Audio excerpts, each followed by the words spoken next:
Me avisan cuando vean, a mí me figura que ya comparto.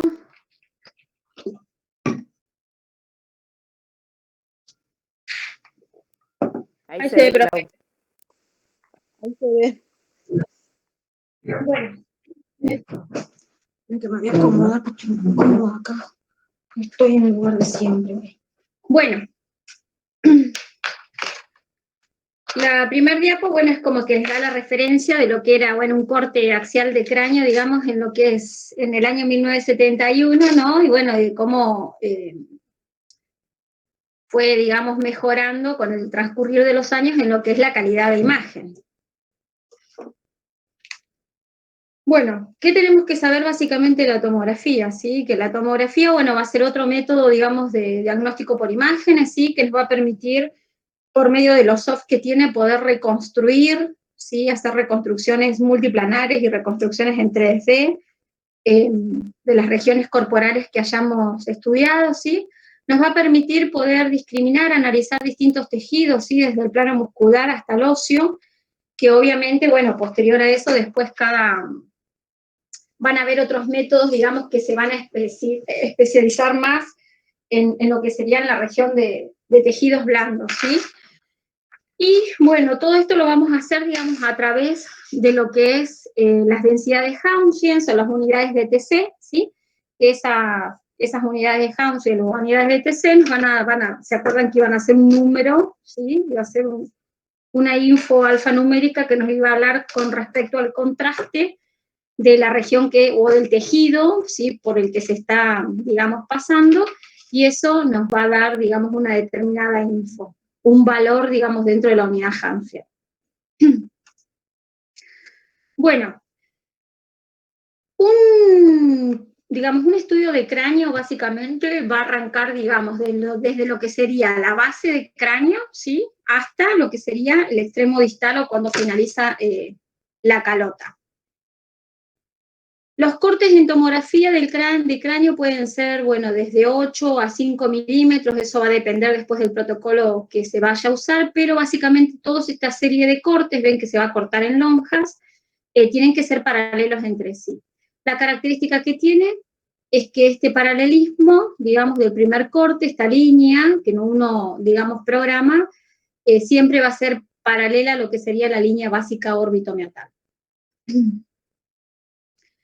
Es muy importante en las cuestiones, digamos, de tomografía, ¿sí? Siempre saber que, por ejemplo, en la región lo que sería de tórax, no se va a requerir una preparación previa, siempre y cuando no estemos hablando de una región, digamos, de hacer una tomografía de cráneo con contraste, ¿sí?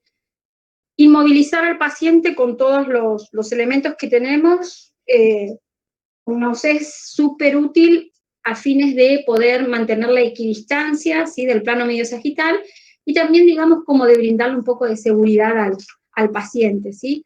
De esa forma no va a salir rotado, digamos, el paciente no va a tener, digamos, la posibilidad de moverse. Siempre hay que pensar que hay que retirar todos los objetos metálicos, ¿sí? Todo lo que vaya a producir algún tipo de artefacto en lo que es la imagen. Y pensar que el estudio, dependiendo, bueno, del tomógrafo que tengamos, va a durar entre 5, digamos, y 10 minutos. Es cortita la historia. A ver, paren un cachito. Ah, sí, sí es esto. Sí. ¿Cuándo se va a indicar una tomografía, sí, de cráneo? Se va a indicar una tomografía de cráneo cuando, digamos, haya algún déficit, sí, neurológico del paciente, que quiero decir eso más, digamos, en criollo, que es cuando por ahí vieron que los pacientes o una persona se pierde o tiene, digamos, una laguna mental, ¿sí? O si tiene, por ejemplo, una parestesia de alguna región de la cara, o si hay alguna también inmovilización o parestesia de alguna región del cuerpo, ¿sí? Del hemicuerpo, entonces uno siempre va a estar pensando, digamos, en que hay un accidente cerebrovascular, ¿sí? Entonces se realizan o se solicitan pedidos de tomografías de cráneo. También otra situación recontra frecuente es que se soliciten este tipo de estudios cuando el paciente presenta un TEC, un traumatismo encefalocraniano. Ese traumatismo encefalocraniano a veces puede ser con pérdida de conocimientos o sin pérdida de conocimientos, pero básicamente, aunque el paciente no haya tenido pérdida de conocimiento, o sea, se haya golpeado, o sea la cabeza, se cayó, se golpeó la cabeza, y no tuvo pérdida de conocimiento, se suele pedir una tomografía. En primera instancia te piden, bueno, digamos, una placa de cráneo. Si el paciente por ahí sigue con algún tipo de clínica, alguna molestia, se solicita la tomografía. Ahora, si el paciente tuvo un TEC con pérdida de conocimiento, ahí no hay placa de cráneo, directamente se va a hacer, digamos, la tomografía, ¿sí? Este método nos va a permitir a nosotros poder evaluar cualquier problema, digamos, que tenga que ver con la cuestión, digamos, vascular, ¿sí? Cualquier problema de, digamos, de traumatismo, que por ahí tengan afecciones en lo que es la masa, digamos, del cerebro, y también cualquier traumatismo o lesión que tenga alguna de las tablas, digamos, del cerebro. Nos va a permitir poder visualizar si hubo algún accidente cerebrovascular isquémico, ¿sí? O hemorrágico. Obviamente si el paciente, bueno, tiene un déficit neurológico y es un paciente, bueno, que cursa su vida, digamos, con una hidrocefalia y tiene puesta una válvula, bueno, también se hacen controles tomográficos para ver cómo está esa hidrocefalia, o a veces el paciente en realidad tuvo una lesión y el secundarismo es una hidrocefalia y bueno, y se controla para ver, bueno, cómo están, digamos, los ventrículos, y en el caso de los pacientes que son portadores, o sea, desde chiquitos nacen con hidrocefalia y les colocan una válvula, bueno, también se hace el control, digamos, de la válvula con la TAC de cráneo, y a veces, bueno, también se hace el control de lo que es válvula, porque eso va desde el cerebro hasta el abdomen, porque drena todo el líquido, ¿sí? De la hidrocefalia se drena lo que es la cavidad pero del peritoneo libre, ¿sí? Entonces a veces también ustedes pueden tener un paciente que le hacen una placa de tórax o de abdomen, ¿sí? Y ven que tiene todo como una guía puesta, que es el conducto, o sea, del drenaje de la válvula. También las tomografías se solicitan, ¿sí? Para evaluar cualquier tipo de anomalía congénita, ¿sí? En lo que son las patologías, digamos, cerebrales, y también en lo que son las patologías del cráneo, porque ustedes se acuerdan que nosotros hablamos en su momento, cuando veíamos el tema del cráneo, el tema de las craniosinostosis, ¿sí? Cuando a veces los pacientitos, los niños, o sea, no terminan de cerrar las fontanelas, entonces tenés nenes que hay que hacerle los controles, ¿sí? Con un TAC de cráneo, con reconstrucción en 3D, para ver, bueno, todo lo que son las fontanelas y la craniosinostosis, o sea, si se están cerrando bien o no las articulaciones, ¿sí? ¿Cuándo utilizamos una tomografía con contraste? Usualmente se utiliza una tomografía con contraste cuando uno está buscando una malformación, una MAV, una malformación arterio, digamos, venosa, ¿sí?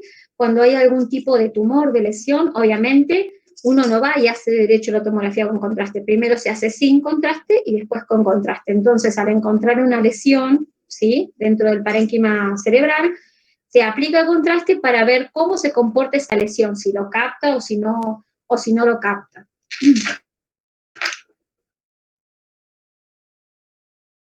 Dentro de los traumatismos encéfalos craneanos, sí, pueden entrar todos los que sean, bueno, tipos de hematomas, epidurales, subdurales, herniaciones, sí, hematomas intracerebrales, que haya alguna contusión hemorrágica, sí, alguna hemorragia intraverticular, sí, algún neumoencéfalo, o sea, qué sé yo, por ejemplo, un paciente que está herido de bala en el cerebro, si uno le hace la tomografía para ver la bala donde está alojada, y posterior a eso, el paciente, bueno, cuando va a quirófano le quitan la bala, ustedes van a tener que hacer todos los controles de tomografía y van a evaluar lo que es el neumoencéfalo, porque por esa lesión, por ejemplo, le entra aire, ¿sí? Cuando hay un edema cerebral, que se denomina tomográficamente, digamos, como cerebro planchado, porque van a ver que las circunvalaciones del cerebro es como que están difusas, se pierden, ¿sí? Cuando hay alguna patología, alguna tumoración, ¿sí? O hidrocefalia, y hace que la línea media del cerebro se desplace.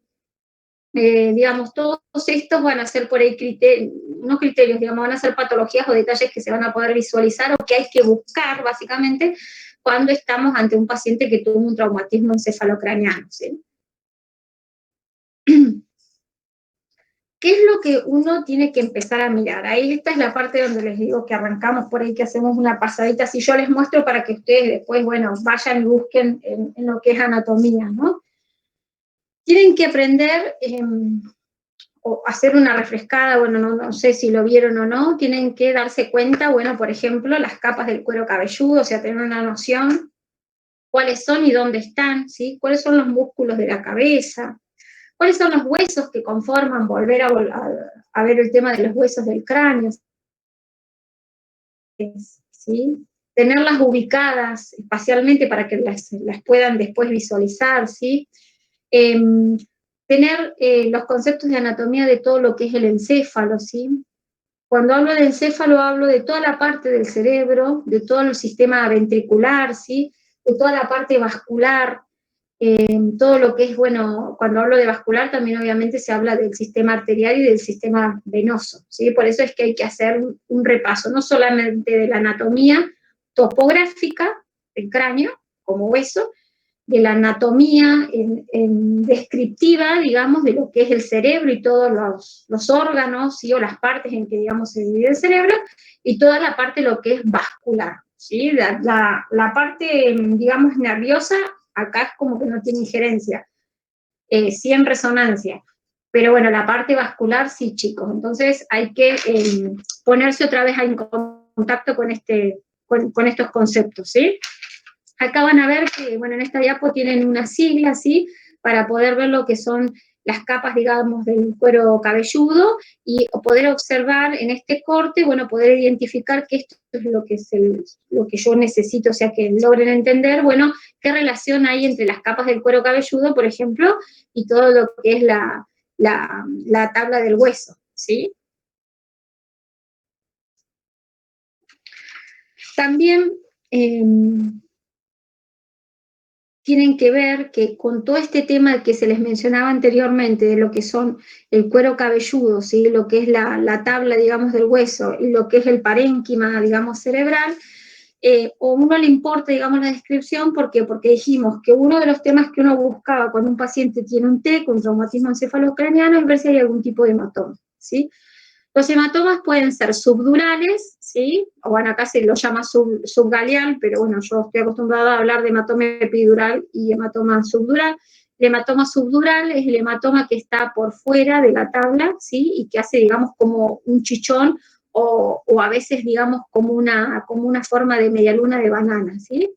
Y después tenemos lo que es el hematoma epidural, que el hematoma epidural es aquel hematoma que se va a encontrar de la tabla del hueso hacia adentro y que va a tener un efecto, digamos, de compresión hacia lo que es el parénquima cerebral. Cuando hablo de efecto de compresión, este tipo de hematomas, los epidurales, que se pueden alojar en cualquier, obviamente en cualquier de esta región, ¿sí? O sea, en cualquier lado de la circunferencia, digamos, del cráneo, tienen la característica de tener un efecto de masa, o sea, de desplazar lo que es la línea media y de comprimir los ventrículos. Vieron que acá, por ejemplo, estos negritos, ven el cursor, ¿no es cierto? ¿O no? Sí, se ve. Sí, sí se ve. Bueno, Me paran cualquier cosa, ¿verdad? Porque como que, bueno, me concentré, agarré viaje. Bueno, estos que ven así son los ventrículos, son las astas superiores de los ventrículos, ¿sí? Frontales. Como pueden ver, acá este hematoma epidural lo que está haciendo es compresión, entonces la línea media está desplazada, ¿sí? Está comprimiendo el parénquima cerebral, y ya todas estas estructuras, ¿sí? Lo que están haciendo es comprimir, ¿sí? El espacio de esta asta, ¿sí? Superior derecha del ventrículo, ¿sí? Entonces, los hematomas epidurales tienen este efecto, digamos, de masa. Y los hematomas subdurales, o sea, que se encuentran por fuera digamos, de la tabla del diploide, ¿sí? Usualmente no ejercen efecto, digamos, de masa porque, bueno, la tabla del hueso, digamos, es muy rígida, ¿sí? Pero estos son los dos tipos de hematomas que ustedes van a empezar a visualizar y se van a empezar a encontrar en las imágenes, digamos, y a reconocer, ¿sí?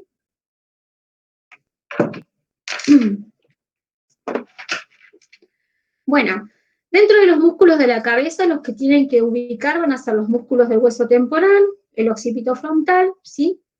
Los de la cara anterior, digamos, del frontal, ¿sí? Lo que es la gala aponeurótica, ¿sí? Que es la que se dan, digamos, por delante de lo que sería la parte posterior del occipital, y el músculo, digamos, occipital. Dentro de lo que es la fosa, digamos, que lo que nosotros denominamos fosa, digamos, del cráneo, hay que hacer este reconocimiento, digamos, topográfico de dividir el cráneo en fosas, en la fosa anterior, la fosa media y la fosa posterior, y volver a recordar qué huesos, ¿sí?, forman parte de lo que es la fosa, digamos, anterior, como es la región del frontal, la región del etmoidal, la región, digamos, del efenoidal, ¿sí? Los huesos que pertenecen a lo que sería la fosa, digamos, media, van a ser lo que es el hueso temporal, ¿sí? Derecho, digamos, e izquierdo. Y la fosa posterior, ¿sí? Va a estar básicamente ocupada por lo que es el hueso, digamos, occipital, ¿sí? El hueso parietal se encuentra mucho más arriba, o sea, en un corte más hacia arriba, como yendo hacia la región de la calota, ¿sí? Y por ahí, bueno, lo que ocupa, digamos, no es una fosa porque no forma parte de lo que es la base, digamos, del cráneo, ¿sí? Se encuentran muy altos. Ustedes se acuerdan que el parietal está por encima de lo que es la escama del temporal. ¿Se acuerdan un poquito de eso? ¿Se ubican como en un cráneo de costado? Sí, profe. Bien. Bueno, otra cuestión que tienen que tener en cuenta por este tema de los hematomas son las meninges, ¿sí? Entonces, tienen que repasar cuáles son las meninges, ¿sí? Cómo están, digamos, de dónde hasta dónde van, ¿sí? Cómo separa los hemisferios, digamos, cerebrales, cuál se encuentra por arriba, o sea, una por encima, digamos, de la otra, ¿sí? Como para tener en cuenta cuando están ante un hematoma, darse cuenta si es un hematoma subdural, ¿sí? Porque se va a encontrar por debajo de una meninge, o si no, no estamos ante un hematoma, digamos, subdural. Entonces, por eso es importante que hagan un repaso de lo que son el concepto, digamos, de meninges y cuántas son. También se van a poder dividir, digamos, la región del cráneo, vieron que la dividimos, digamos, con respecto a la parte ósea. Bueno, con respecto a la parte del cerebro, digamos, de lo que sería el parénquima cerebral, ustedes van a poder dividir el cerebro, ¿sí?, o el parénquima cerebral en dos regiones. Una sería la supratentorial, y tienen que ver cómo está compuesto, qué órganos se encuentran, no qué órganos, digamos, qué partes del cerebro forman parte de lo que sería la región supratentorial y cuáles serían los que se encuentran en la región infratentorial, ¿sí? Entonces, como ven, hay una división topográfica desde el aspecto óseo y una división topográfica, digamos, desde el aspecto del órgano, digamos, del parénquima en sí, ¿sí? Entonces, bueno, pegarse una repasada, ¿sí? Cómo divido en supratentorial, en infratentorial, y si estoy a nivel de infratentorial, bueno, qué cosas me voy a encontrar, como acá tienen, ¿sí?, lo que es la médula espinal, ¿sí?, lo que es la parte del bulbo raquídeo, lo que es la protuberancia, o puente de Barolios, o a depender de la bibliografía que digamos que lean. Todo lo que se encuentra por debajo de lo que es el parénquima cerebral se denomina, digamos, cerebelo, ¿sí?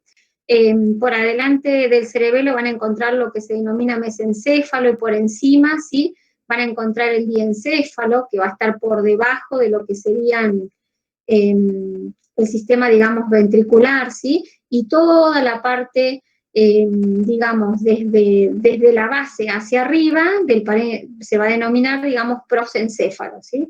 Entonces, esta división también la tienen que tener en cuenta, porque esta vista, o sea, todos estos elementos los van a tener que después ubicar en un corte axial, digamos, de tomografía, y para eso es importante, porque se van a ir dando cuenta, si yo estoy a esta altura del corte de la base de cráneo, ¿sí?, ¿qué voy a ver?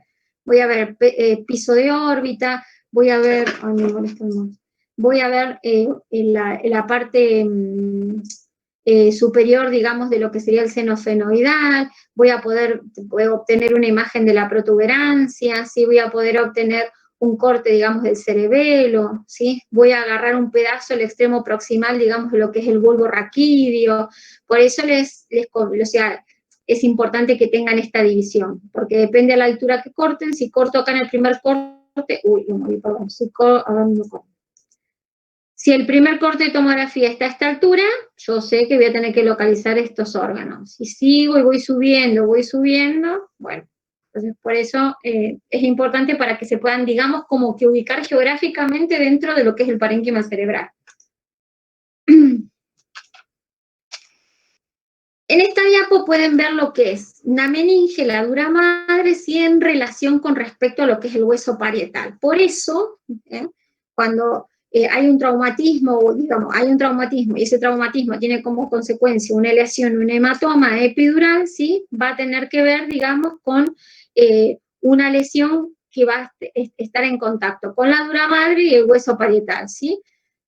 Si fuera subdural, ¿sí?, por debajo del parietal, bueno, que vamos a encontrar que va a ser una lesión que va a compartir la tabla interna, digamos, del hueso, ¿sí?, con la aracnoides, que es otra serosa, digamos, del cerebro, ¿sí? Por eso es importante que hagan la lectura de lo que es la dura madre parietal, la visceral, la aracnoides, la pía madre, como para tener una orientación también geográfica, ¿sí?, por dónde, digamos, se estaría viendo o en qué región se estaría dando el hematoma. Básicamente para poder clasificar si el hematoma es epidural o subdural, ¿sí? Y eso lo van a ubicar fácil, pues van a empezar a dar cuenta cómo tiene la forma de uno y la forma del otro, y va a ver que va a salir fácil. En esta diapo lo que explica un poquito es el concepto de hidrocefalia, ¿sí? Es cuando el líquido cefalorraquídeo aumenta, ¿sí?, porque a todos tenemos líquido cefalorraquídeo, ¿sí? Es importante que entiendan cómo es el sistema, o sea, tengan el concepto de cómo es el sistema, y cuando se aumenta el volumen, ¿sí?, del líquido cefalorraquídeo, por lo tanto, todo su sistema se va a agrandar, y obviamente lo que va a hacer es también desplazar, ¿sí?, tomar más compromiso en lo que es en parénquima, digamos, cerebral. También lo vamos a poder identificar, digamos, como una hidrocefalia, ¿sí? Se van a dar cuenta que, qué sé yo, el sistema, no sé, ¿cómo se llama? El sistema ventricular va a estar agrandado, ¿sí?, va a tener un mayor diámetro. Bueno, esta diapo también es un corte de lo que sería, o sea, les muestra en realidad dónde suceden los hematomas, digamos, epidurales, ¿sí? Entonces, como que les levanta, les hace un corte, digamos, les levanta lo que es las meninges, les deja toda la trama vascular y les deja el parénquima, digamos, cerebral. Cuando uno habla de encéfalo, ¿sí?, o sea, es un concepto importante para cuando lo encuentren en una redacción o algo. Cuando uno habla de encéfalo, uno está hablando básicamente de lo que es el parénquima cerebral, ¿sí? Obviamente lo que es el tronco encefálico y lo que es el cerebro. El cerebelo, digo. El cerebelo, ¿sí?, es una parte muy importante de lo que es el sistema, digamos, cerebral, ¿sí? El tronco encefálico también, y ese tronco encefálico se va a dividir en estas tres regiones que también se pueden visualizar según el corte, a la altura del corte en la tomografía, digamos, que estén, y ambos, todos estos van a estar, digamos, dentro de la región de lo que sería supratentorial, ¿sí? Supratentorial en lo que sería el cerebro propiamente dicho, o sea, lo que sería la parte, digamos, de arriba, ¿sí? Como, digamos, como del pabellón auricular para arriba, y todo lo que sería la base del cráneo sería considerado infratentorial, que va a estar el tronco encefálico, que va a estar dividido en un mesencéfalo, una protuberancia y un bulbo, y el cerebelo. Ustedes piensen que la mayoría de los traumatismos usualmente se dan en la región infratentorial, ¿sí? En lo que es la base del cerebro. Cuando uno tiene un traumatismo, lo que es la base del cerebro, en la región de la protuberancia, la verdad es que es bastante peligroso, ¿sí? Cuando hay compromisos en esta región, ¿sí? O en la región del cerebelo, o hay sangrado, o hay una lesión a la altura del bulbo raquídeo, es bastante compleja, digamos, la recuperación. Es más negativa la situación que positiva. En cambio, cuando hay alguna lesión o algún traumatismo que compromete a lo que es el parénquima cerebral, pero de la parte supratentorial, o sea, básicamente del cerebro en sí, las probabilidades son más positivas, ¿sí? Pero todo lo que tenga que ver con base de cráneo, con la región del bulbo, es terrible porque el bulbo, en el bulbo se alojan un montón de actividades, ¿sí? Para nosotros importantes, o sea, como tienen que ser, qué sé yo, la respiración, la movilización de las piernas, o sea, es como que afecta a un montón de funciones, digamos, del cuerpo. Y la mayoría de las lesiones gigantes o de los traumatismos jodidos o el traumatismo, qué sé yo, por accidente de auto, latigazo, se dan en lo que sería la región de la base del cráneo, ¿sí? Acá tienen un recordatorio de lo que son las circunvalaciones y los surcos importantes, en la que pueden dividir lo que es la región del cerebro, ¿sí? Esto por ahí es más, o sea, que reconozcan una circunvalación, obviamente sí se van a dar cuenta, ¿sí? Pero por ahí esto se ve más en detalle en una resonancia más que en una tomografía. Bueno, en esta diapo tienen una anatomía descriptiva en general de todo lo que sería un corte parasagital del cerebro, ¿sí? Así que aprovechenla en la cuestión de localización, ¿sí? Para que se puedan ir amigando con todo este órgano. Acá tienen una vista axial, en donde les hace hincapié la diferencia de contraste en lo que es sustancia blanca y sustancia gris.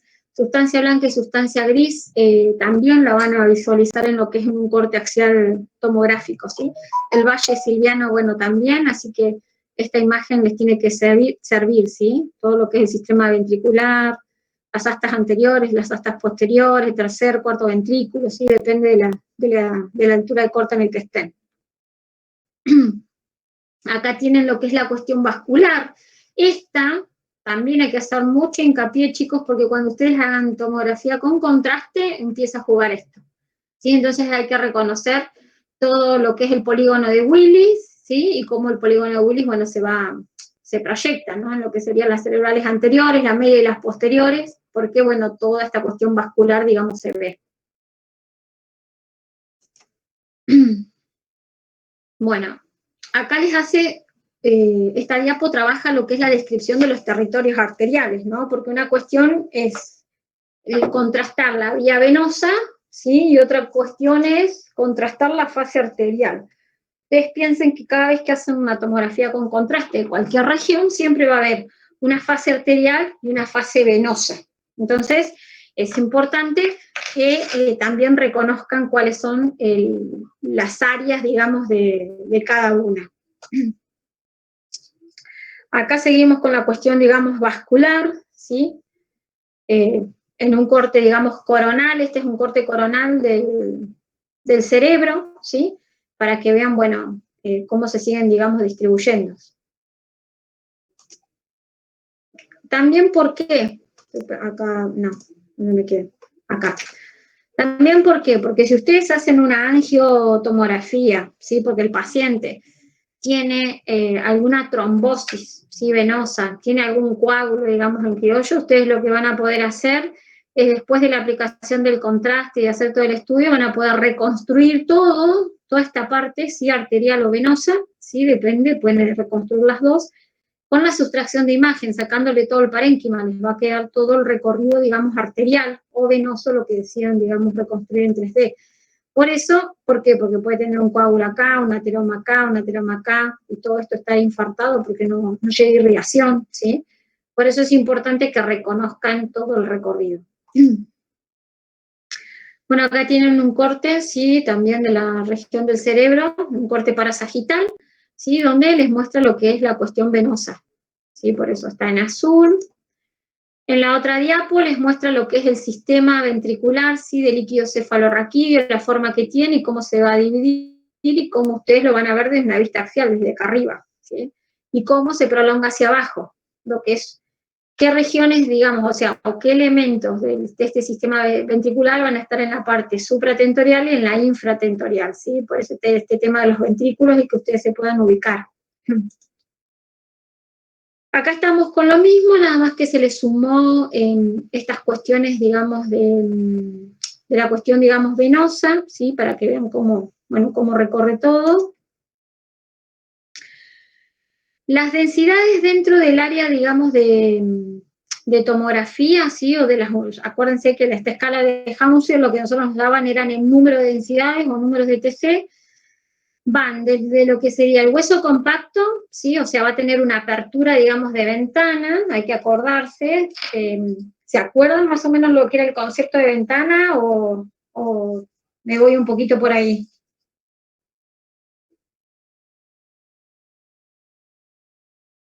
¿Era que elegías dependiendo la parte? Claro, la ventana se va a seleccionar según lo que vos quieras evaluar. Dijimos que había ventana para partes blandas y ventana para parte ósea. O sea, si en este caso solo pensemos en el cráneo. Si en este caso estamos haciendo un cráneo, nosotros hacemos un cráneo y a ese mismo estudio después le aplicamos una ventana para evaluar parénquima, ¿sí? O sea que cuando evalúo parénquima, el hueso va a estar desestimado en lo que serían las unidades de TC, en los colores de grises, y cuando quiero evaluar lo que es la ventana ósea, todo lo óseo, bueno, invertimos, ¿sí? ¿Qué es lo que hay que tener en cuenta? Ustedes cuando aplican estas ventanas van a ver que al borde del costado de la imagen, donde a ustedes les van a aparecer un montón, aparte de los datos filiatorios del paciente, les van a aparecer la técnica que se usó, cuánto kilovolt, cuánto miliamper, cuánto tiempo se utilizó en una tomografía, de cuánto fue el pitch, la movida de, digamos, de camilla, y también va a aparecer lo que es la ventana, el window wide sería WW, que es la apertura de ventana. ¿Qué quiero decir con apertura de ventana? Justo en esta diapo que dice que para poder evaluar el hueso compacto, ¿sí? O sea, una ventana ósea, que va a ir desde el más 1000, ¿sí? Al menos 1000, ¿sí? O sea, desde el 0 al más 1000 se va a evaluar todo lo que sea óseo. Mientras más cerca del 1000, digamos, más hueso, digamos, va a ser, ¿sí? La apertura de ventana, o sea, va a ser 1000 y 0. Ahora, eso va a ser el WW, o sea, la apertura de ventana. En esos números de TC yo voy a poder leer el hueso. Ahora, dentro de esta apertura de ventana, ¿sí? Lo que tiene que haber es un nivel de ventana, ¿sí? O sea, a ver, la ventana, el ancho de ventana, lo que a uno nos dice es cuántas unidades Hounsfield o cuántos números de TC tengo. O sea, me dice, tengo desde el 0 al 1000, ¿se entiende? Tengo 0, tengo 1, tengo 2, tengo 3, hasta el 1000. Me dice cuántas unidades, digamos, de TC, cuántos grises voy a ver, ¿sí?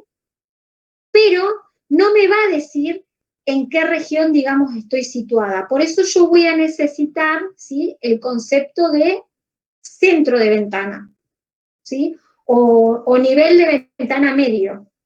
Que eso aparece también al costado, aparte de WW, que iba a ser el ancho de ventana, me va a aparecer WL, que significa level, o sea, nivel de ventana en inglés, ¿sí? Entonces, ¿qué es lo que te va a decir a vos el nivel o el centro de ventana? El nivel o el centro de ventana te va a indicar en qué unidad Hounsfield vos estás y dónde se encuentra, digamos, la mitad del valor, ¿sí? Entonces, por ejemplo, si yo estoy acá, tengo un WW, o sea, un ancho de ventana del 0 al 1000, pero del 0 al 1000, no todos huesos brillantes. ¿Por qué? Porque uno tiene que pensar que en el cerebro no todos los huesos son compactos. Hay huesos que tienen menos densidad y no dejan de ser huesos, ¿o no? Entonces yo tengo que tener un nivel de ventana media. Ese nivel de ventana media a mí me va a indicar que dónde o en qué numeración, digamos, lo encuentro yo a la mitad del nivel de ventana. O sea, digamos, a un hueso semicompacto. ¿Se entiende? Entonces vos sabés que, por ejemplo, si el nivel de ventana medio fuera 400, vos sabés que del 400 al 0 tenés hueso, pero menos compacto. Por ejemplo, te cruzaste o irradiaste justo, qué sé yo, la crista Gali, ¿sí? O un ala del efenoide. No tiene la misma densidad que la base del cráneo, la protuberancia occipital interna. La protuberancia occipital interna es más densa. Entonces, probablemente esté entre los 800 y los 1000. ¿Se entiende? ¿El concepto no? Es difícil, Sí, ¿eh? más o menos. O sea, sí, por eso digo. A ver, ustedes van a tener, o sea, van a aparecer dos ventanas, digamos, dos valores. Uno va a ser el ancho de ventana, que si estamos con ventana para ocio, donde solo queremos evaluar lo óseo, ¿sí? Voy a tener un rango, una apertura de ventana que va a ir del 0 al 1000, ¿sí? Pero como vuelvo a repetir, no todo lo óseo vale 1000 dentro del cráneo. ¿Por qué? Porque hay partes óseas que tienen menos densidad, ¿sí? Que son más finitas, digamos, ¿sí? Entonces, para eso, como a mí el ancho de ventana, la única info que me da son la cantidad de números de TC, o sea, la cantidad de grises, o sea, yo voy a tener del 0 al 1000, o sea que voy a tener 1000 grises, pero no me dice dónde está la mitad de la ventana, dónde hay una densidad, digamos, media. Y no puede valer lo mismo, como vuelvo a decir, la protuberancia interna, que un cachote de carne, que la apófisis crista Gali, y las dos son óseas. Una tiene mayor densidad que la otra, entonces para eso se necesita tener un nivel de ventana media o centro de ventana, ¿sí? Ese nivel de ventana media o el centro de ventana nos va a indicar a nosotros dónde se encuentra la mitad de las unidades Hounsfield, ¿sí? O de la cantidad de todos los grises que nos dio, dónde está la mitad, ¿sí? Entonces, cuando ustedes tengan una TAC, lo que les van a aparecer van a ser dos valores. El WW, que va a ser la apertura de ventana, en este caso del 1000 al 0, les va a aparecer el centro de ventana, ¿sí? El centro de ventana nos va a indicar a nosotros, o sea que va a ser el WL, nos va a indicar dentro de la escala, o sea, dentro del WW, dentro de toda la ventana, donde estamos en el medio, ¿sí? O sea, sería la mitad, nos daría un parámetro de la mitad de lo que serían la escala de grises. Entonces vos vas a saber si, por ejemplo, en este caso fuera 400, esto es recontra blanco, del blanco va bajando hasta el 0, que el 0 va negro, ¿sí? Entonces vos vas a saber que el 400, qué sé yo, es gris, más o menos. Gris, ponele un grisecito más o menos tirando a negrito porque es la apófisis crista Gali, que no tiene densidad, es re finita. En cambio, de repente me encuentro con no sé, las clinoides posteriores de la silla turca. Entonces resulta que no es 400, es 430. ¿Por qué? Porque esa clinoide posterior tiene un poquito más de densidad cálcica que la crista Gali. ¿Se comprende? Eso, profe, no va a tirar un valor, o sea, un valor por cada estructura que nosotros vayamos viendo, ¿no? Lo tira más o menos de hasta dónde llegó, de 1000 hasta tanto dónde llegó, que es lo que va a tirar el ataque. Mira, la TAC, cuando vos le pongas, cuando vos pongas la ventana para ocio, la TAC de cráneo te va a tirar de 0 a 1000. Ahora, si vos sabés que eso es blanco, el 1000 es blanco, no, porque estamos hablando de ocio. Ahora yo te hago una pregunta a vos, en el medio del cráneo, esta parte donde, y a la altura de un corte, donde vos sabés que no puede haber un hueso y te encontrás con una sustancia blanca, ¿vos vas a pensar que eso es hueso? No, que puede ser seguramente alguna patología, algo que esté ahí. Exacto, va a ser sangre, tal cual. Entonces vos lo que vas a hacer es vas a agarrar el ROI o el cursor, que se llama ROI ahí en el tomógrafo, lo vas a poner, lo vas a llevar, ponerle que está acá en el 600. Entonces yo agarro el ROI en un circulito, el cursor lo pongo acá, y acá se van a modificar los valores. Entonces me va a decir, uy, es 390. Tiene densidad, digamos, pero no va a ser de calcio, porque calcio es 1000, y no corresponde, digamos, a la región. Vos ¿Es cada como vez que que abrís pongas, una ventana dentro de la otra?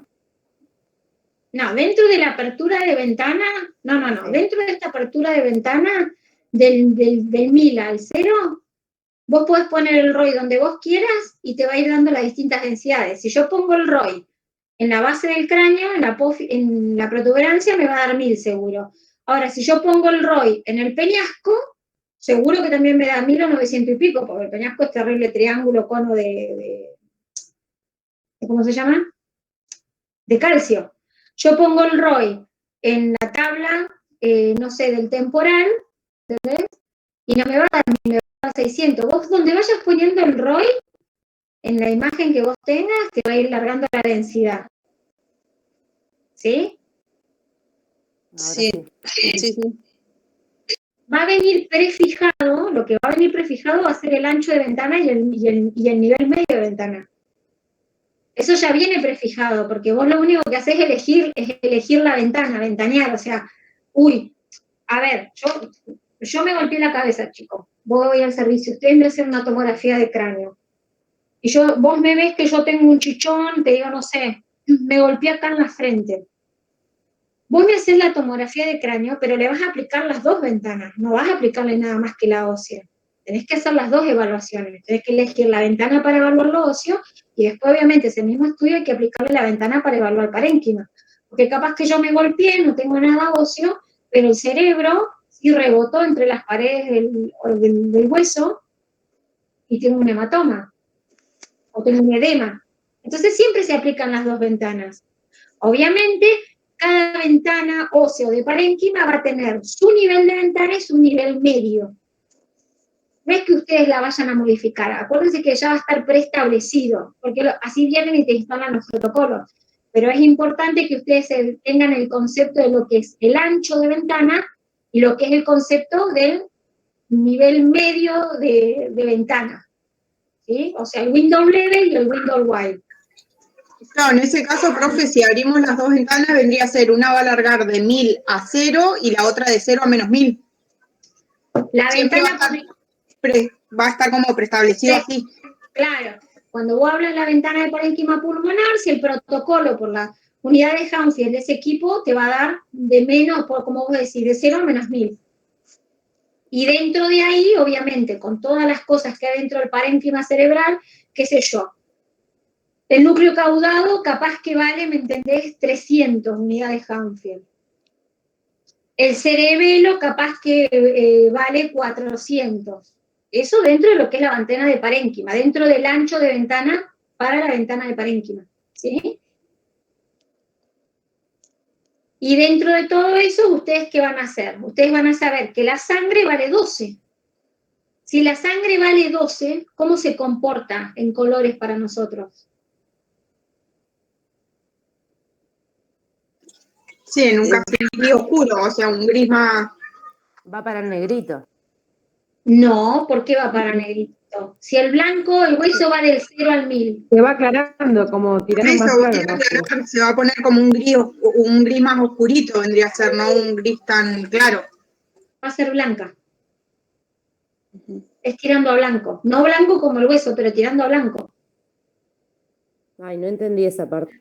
Ah, porque yo estaba mirando el dibujito en la escala, profe, y se ve oscuro Claro, yo ahí. miraba la flecha, ¿no? La que está ahí. Es como que en sangre cae en 12 y es como que ya está el grisecito oscurito ahí. Negro, a ver, creo que fue Noel. Negro es acá, es esto. Vos de acá tenés que pensar del gris claro al blanco intenso. Ah, bueno, Pensá que decía acá hay, más cerca del grisecito, pero blanco claro, no se me ocurría. Estas flechas son 1000 colores, chica, 1000 grises.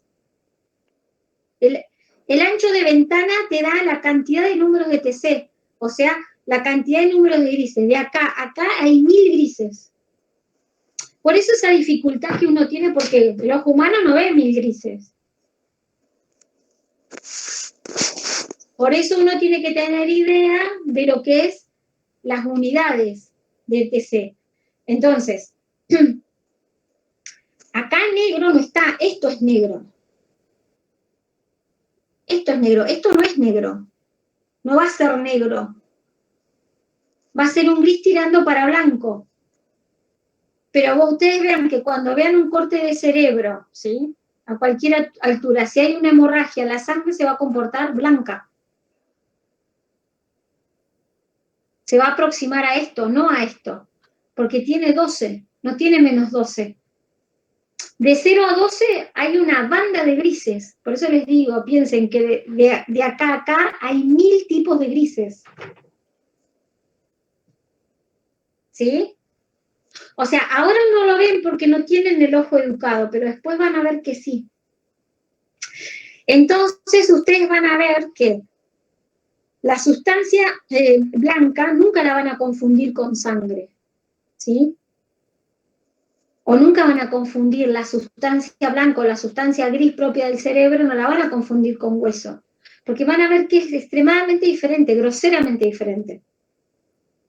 El hueso es blanco, pero blanco brillante, mal, no blanco así blanco, como dice acá nomás, brilla, ¿sí? Y porque ustedes van a estar con la ventana para parénquima y todo lo otro, todo lo que sea parte blanda, ustedes lo van a estar anulando, chicos, porque ustedes pusieron la ventana para hueso, no para parénquima, ¿se entiende?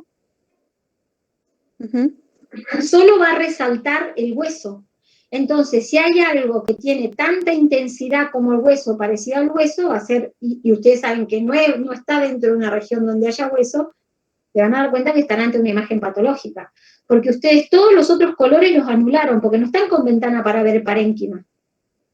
¿Sí? ¿Es lo mismo si te aparece un grisecito como la sangre en un hueso compacto? ¿Estás frente a una patología? Y bueno, pero porque vos, por ejemplo, ese grisecito que vos decís, sangre en el hueso compacto no lo vas a evaluar. Lo que sí te vas a dar cuenta que, por ejemplo, puede haber una solución de continuidad, una fractura, y esa fractura va a ser grisecita, tirando a negrita. Te va a romper, claro, no va a ser toda esa lesión o esa parte, no digo lesión, que yo, toda esa estructura que vos estás viendo, que es toda así blanca, ¿sí? Que tiene esta intensidad de blanco, de repente empieza a tener algo en el medio así, o si ¿esto qué es? Y tiene una trayectoria específica. Ahí bueno, vos te vas a dar cuenta que acá la solución de continuidad se va, o sea, la fractura, el trazo de la fractura se va a comportar como se comporta imaginológicamente como en la radiografía de tórax. Por eso la radiología convencional es buena para evaluar la parte ósea, pero no para evaluar un parénquima. Si yo voy a un cráneo frente, ¿qué tengo? Todo el realce del óseo, pero no tengo el cerebro.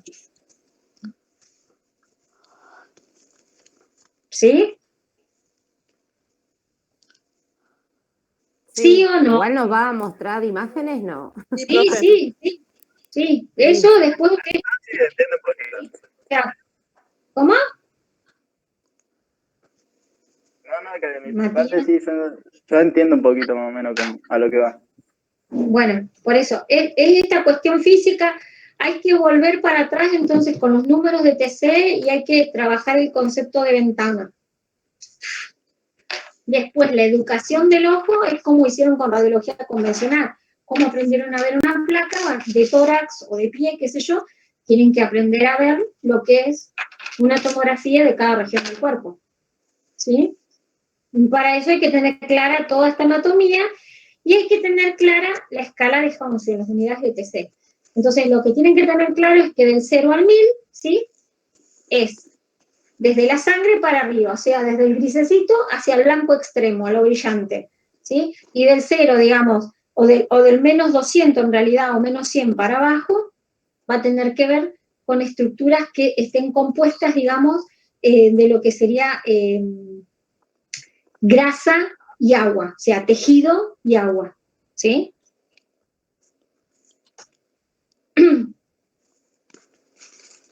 Voy a ir al baño y vuelvo. Upis. Ya vengo.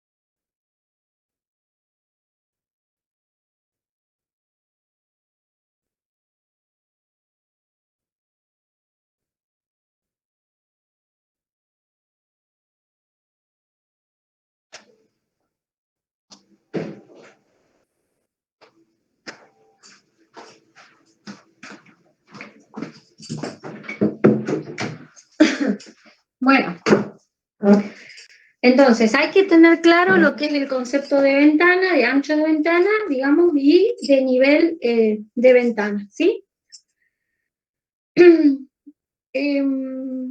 Y este tema de que uno selecciona, digamos, ventana para evaluar parénquima en cualquier región corporal, en cualquier región que vayamos, digamos, a cortar, y ventana para evaluar lo que es la cuestión, digamos, ósea, ¿sí?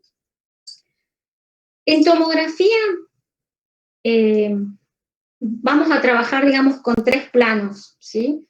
Uno va a ser el plano axial, otro va a ser el plano coronal y otro va a ser el plano sagital.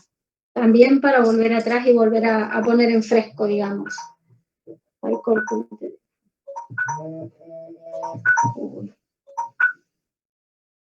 3 planos, dijimos, axial, coronal y sagital. Con esos 3 planos yo voy a trabajar en tomografía, ¿sí?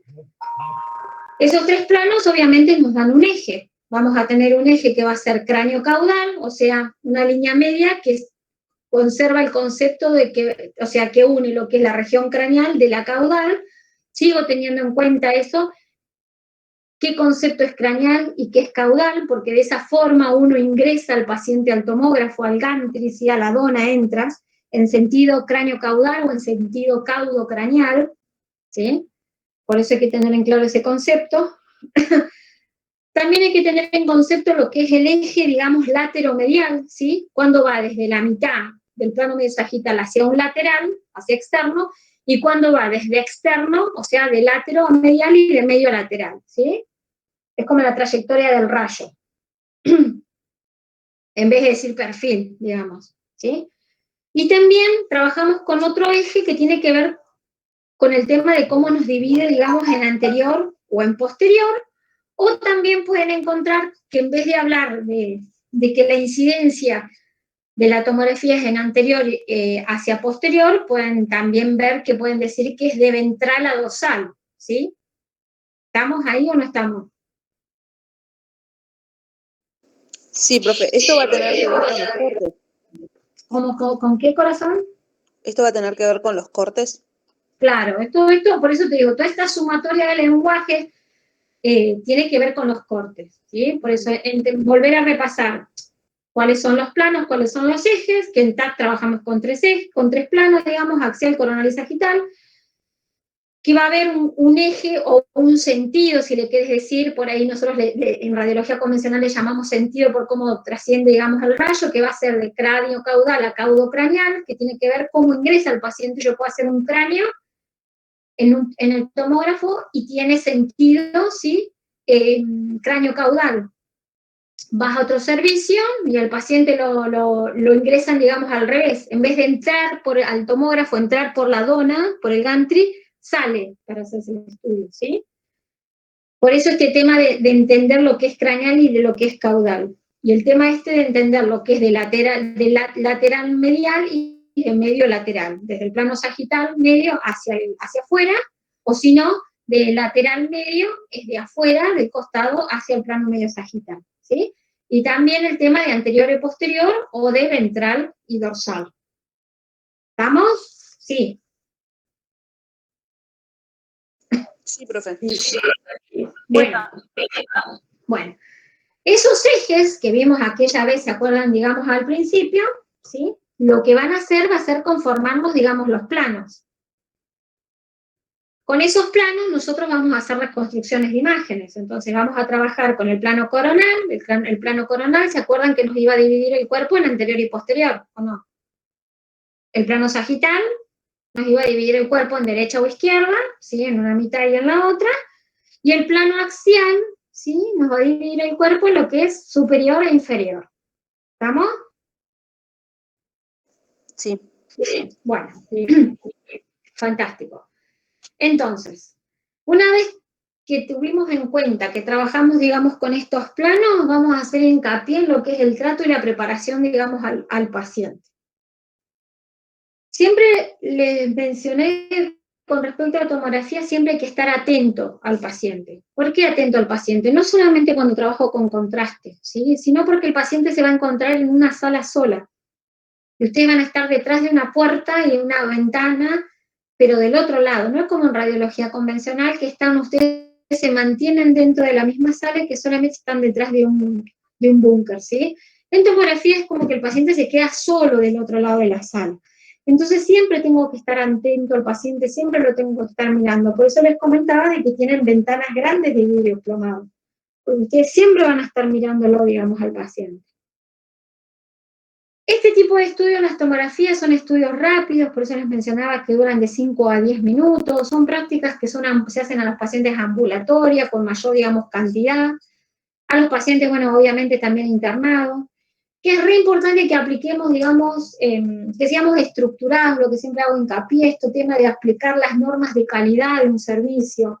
Esto es lo mismo que con las placas, chicos. Repetir una tomografía es el mismo concepto que repetir una placa radiográfica, hace que la institución tenga un desprestigio, porque el paciente empieza a dudar que le hicieron mal las cosas, que el profesional, el técnico que se lo hizo también goce de un desprestigio, porque aparte se enoja con vos y ya no confía.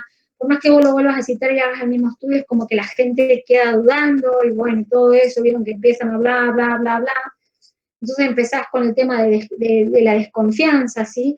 Entonces hay que aplicar las normas de calidad, digamos, en el trabajo. Y obviamente, ante todo, aparte de la norma de calidad, uno tiene que cumplir con las normas, digamos, legales y bioéticas. Dentro de las cuestiones, digamos, legales, este tema que, bueno, obviamente ya lo saben, el tema de que nada puede salir, ninguna info puede salir afuera, ¿sí? Con respecto, digamos, a ese paciente, que es una información íntima entre el paciente y el técnico que le realiza la práctica, ¿sí? Y todas las normas también, obviamente, digamos, de lo que es bioseguridad y bioéticas con respecto al comportamiento de uno ante una persona que es considerada, digamos, un paciente, digamos, enfermo, ¿sí?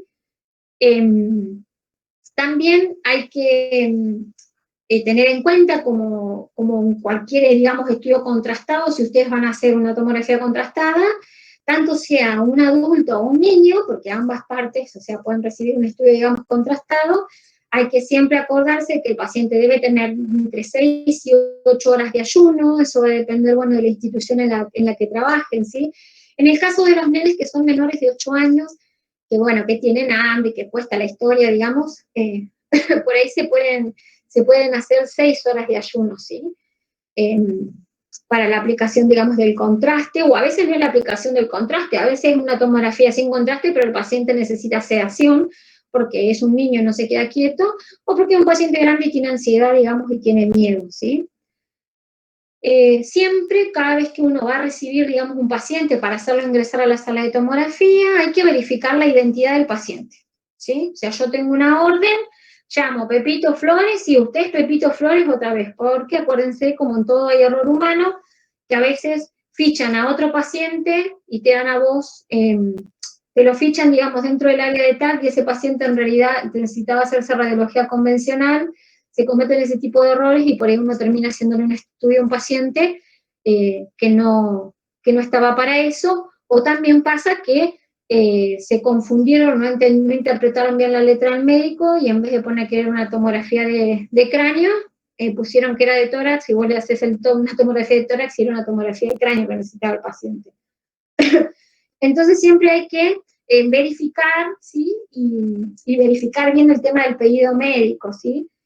También, obviamente, todo eso se logra con la anamnesis del paciente. Con el paciente siempre hay que hablar, hay que explicarle en qué consiste el estudio. Pues la situación ideal sería que cada paciente venga, digamos, con una idea de qué es el estudio. O sea, que el médico que le prescribió el estudio le haya explicado, le haya dicho, mira, te voy a hacer esto y esto es así, así, así. Pero bueno, la realidad es que eso no pasa.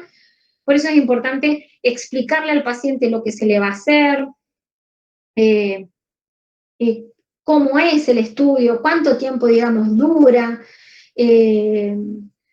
porque de esa forma uno logra bajarle la ansiedad al paciente, ¿sí? Logra colaboración del paciente, o sea, que te deje trabajar tranquilo y se coloque de la forma en que vos necesitas y se mantenga, digamos, quieto, ¿sí?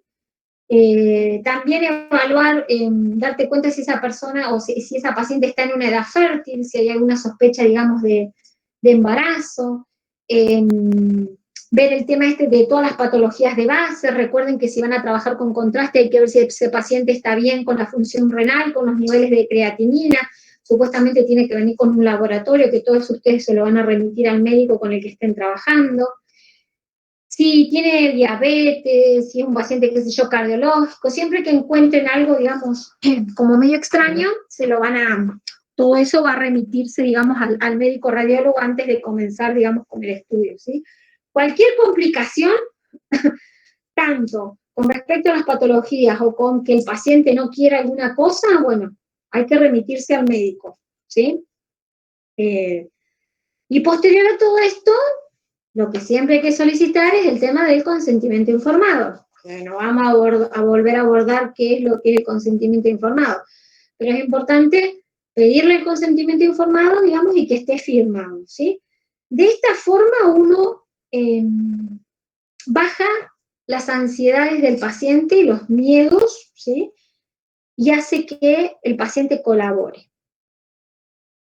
También este tema de estar atento y solicitarle, y aparte de que ya se lo solicitamos, de chequear que el paciente se haya quitado todo aquel elemento que a nosotros, digamos, nos pueda producir algún tipo de artefacto, ¿sí? Brindarle una bata, digamos, que le quede cómoda, porque el paciente piensa que lo van a tener acostadito. Está bien, son 5 o 10 minutos, es nada, pero para nosotros no es nada. Para ellos, digamos, es un montón, ¿sí? También recordar que este tema también lo hemos hablado infinidades de veces, el tema de la vía, si el paciente es un paciente internado y trae una vía, antes de colocarlo o inyectarle algo, ver que esa vía esté permeable, ¿sí?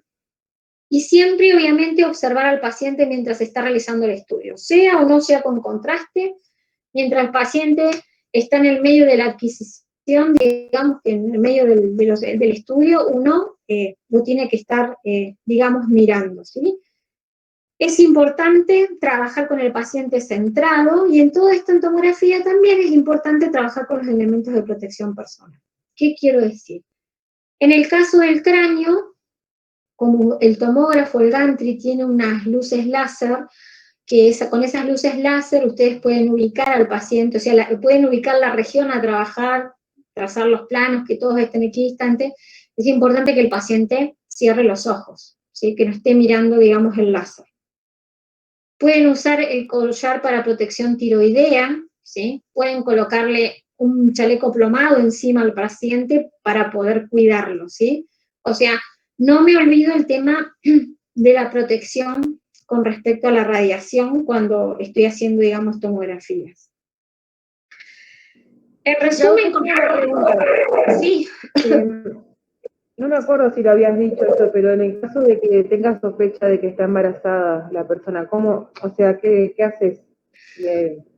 ¿No se le hace el estudio o cómo? No, se lo remitís al médico. Vos nunca decidís cuándo hacer y cuándo no hacer un estudio, a no ser que estés solo.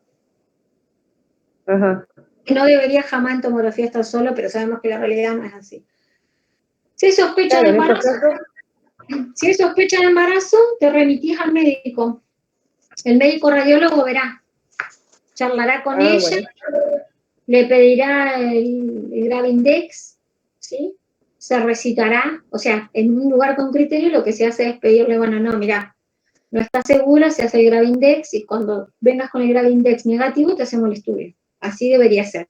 Es como hacer el contraste sin ayuno. En un lugar serio, no, usted no hizo el ayuno pertinente, no se hace el estudio, se lo recita, ¿sí? O sea, ese sería, digamos, el criterio. A modo, Ok. digamos, de... ¿Qué pasó? ¿Qué? No, que está bien.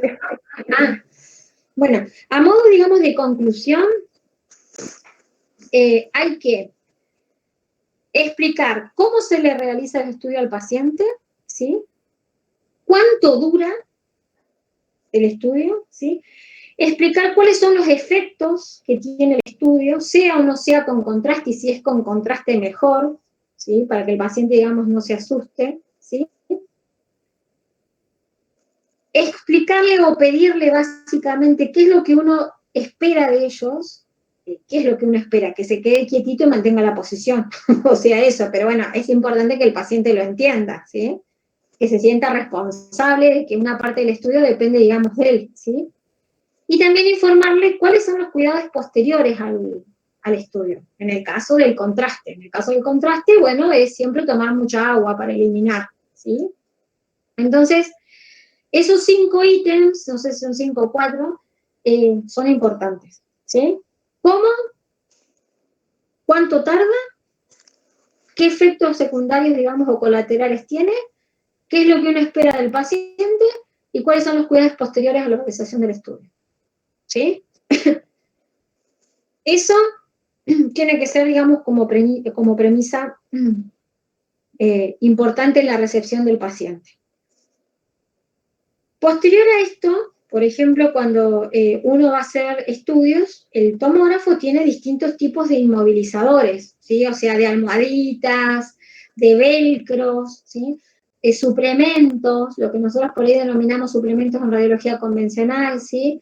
Que van a hacer que el paciente esté más cómodo y que la región que nosotros queramos escanear, digamos, estudiar, esté más contenida, porque va a estar, digamos, como contenida en un contexto, va a sentir, digamos, como presión, porque uno cuando está acostado, todo bien, vos te querés quedar quieto, pero viste que en un momento es como que tenés como movimientos involuntarios conscientes en realidad. Entonces, todo este tipo de inmovilizadores o sujetadores, ¿sí? Que tenga el tomógrafo, es importante usarlo correspondiente a la región, porque hay uno para, digamos, hay distintos para distintas regiones y también distintos tamaños, ¿sí? Según, digamos, el tamaño del paciente, si es un paciente pediátrico o un paciente, digamos, adulto, ¿sí? Así que todo ese tipo de cabezales, de almohadillas, ¿sí? Que bueno, que van a tener, digamos, van a ser de goma espuma, porque como van a estar en contacto con el paciente, nunca van a lesionar, digamos, la piel del paciente, ¿sí? Y todo ese tipo de cosas hay que, digamos, usarlas según la región que vayamos a trabajar, ¿sí? La mesa del tomógrafo es una mesa que es de fibra de carbono, ¿sí? Una mesa, digamos, liviana. Son mesas que soportan los 200 kilos. No sé si ustedes habrán escuchado que por ahí, si el paciente, llaman por teléfono y te dicen, mira, el paciente pesa 220 kilos, ¿se puede hacer? Ese se puede hacer es, digamos, o sea, está mal hecha la pregunta, porque en realidad, está bien, yo les doy la info a ustedes de que la mesa del tomógrafo soporta 200 kilos. ¿Por qué te doy esa info que soporta 200 kilos? Porque la mesa del tomógrafo tiene un motor, porque tiene un fuelle que sube y baja y se traslada, o sea, entra, va hacia cefálico. Si el motor de la mesa se rompe, bueno, garronazo, porque nosotros no vamos a poder darle la altura necesaria para poder centralizar la región de estudio dentro del anillo, dentro del gantry, ¿sí? Por eso la mesa sube y baja. La mesa no sube y baja para que el paciente esté cómodo para sentarse y no tener que estirarse, o sea, para subirse a la mesa, ¿sí? La mesa sube y baja porque nos va a permitir centrar la región de estudio dentro del anillo del gantry, ¿sí? Y se desplaza hacia adentro porque tiene que tener una movida de camilla para poder pasar toda la región de estudio. Esa es la importancia, digamos, del motor de la mesa. Ahora, si el paciente entra o no entra, es por si entra dentro del diámetro del gantry, no por el peso, ¿se entiende? Si yo tengo un paciente, no sé, 200 kilos, de 150 kilos, pero tiene un abdomen prominente, y esa panza no entra por dentro del anillo, o sea, por dentro del gantry acá. Esa pregunta nos hicieron la vez pasada en una materia. ¿Qué se hace en realidad con ese tema? ¿Existe alguna, no sé, algún tomógrafo que sea para gente con obesidad, por ejemplo? Acá en la zona, es que el tema del diámetro de los tomógrafos, los últimos que vienen tienen un diámetro más grande del gantry. Ahora, de quilaje de mesa, eso depende del criterio de cada lugar. Por ejemplo, nosotros en el Juan no nos fijamos por el quilaje del paciente. O sea, el criterio nuestro no es rechazar al paciente porque el equipo se banca 200 kilos la mesa. Si el paciente, mira, a ver, te lo grafico de esta forma, si el paciente pesa 200 kilos, pero la tomografía es de cráneo, el cráneo entra por acá. No tiene nada que ver con todo el índice de masa corporal, nosotros lo hacemos igual. Ese es el criterio nuestro, no así el de la otra clínica. La otra clínica no, si pesa 200 o 190 no sube. Ellos como que cuidan su motor. Por eso te digo que es una pregunta ambigua. Cuando nosotros, y te llaman, ¿por qué? Porque no se quieren venir hasta acá, porque no estamos hablando nada más que gente de la zona, viste que Roca está dentro del cordón sanitario, recibe gente desde Viedma hasta Fernández Oro, tenemos que recibir todo, ¿sí? Está dentro de ese cordón sanitario. Entonces, te llaman de otro lugar y te dicen, el paciente pesa 190 kilos, y vive acá en Roca, sí. ¿Y de qué es la tomografía? Ponele, ¿de cráneo? Sí, no me importa, porque el cráneo va a entrar. Ahora, la tomografía es de tórax o es de abdomen, y yo no lo vi al paciente, no sé si tiene un abdomen prominente, le puedo decir, venga, que vamos a probar. Entonces lo acostás, levantás la mesa y lo centrás. Si entra y sale por el agujero, se puede hacer. Ese es el criterio de nuestro trabajo. Tiene que entrar acá, no importa la mesa, cuánto pese. Nosotros teníamos, yo porque por un amigo de mi hermano también eso, o sea, es obeso, es grandote, y por ejemplo acá no le hicieron el estudio, y por el peso, y lo mandaron, creo que era Cipoletti, que tenía o sea, soportaba más peso, entonces él se tuvo que ir hasta Cipoletti a hacerse los estudios. Bueno. Creo que era Cipoletti, pero era por acá cerca, ¿no? No, eso te digo, depende del criterio. Nosotros, o sea, hablando en criollo, chicos, si pasa por el agujero, nosotros le metemos fruta.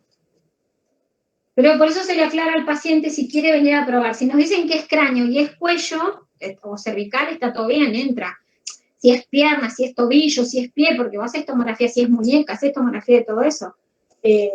Sí, ahora, si un paciente que es obeso y la tomografía es de tórax o de abdomen, y hay que verlo al paciente para ver si entra o no entra. Se prueba. Vieron que, por ejemplo, en La Plata, el zoológico, porque ya no existe más, el zoológico tenía un tomógrafo. Bueno, la gente también obesa la mandaban ahí, si no entraba por el gantry. Evidentemente tenían algo mucho más. Sí, había escuchado eso, grande. ¿no? ¿Dónde fue? Pero acá en la zona, claro. Pero es que aparte, chicos, tienen que pensar que tomografía por ahí acá no, pero tomografía se le hace a los animales, a los leones, donde ponen antes que estaban los zoológicos, a los elefantes. Así como se les hace radiología convencional. Acá no tenemos centros que hagan, entonces por ahí no te extrañe que a las momias, ¿sí? Cuando encuentran algo, todo eso se les hace también y se los sube igual.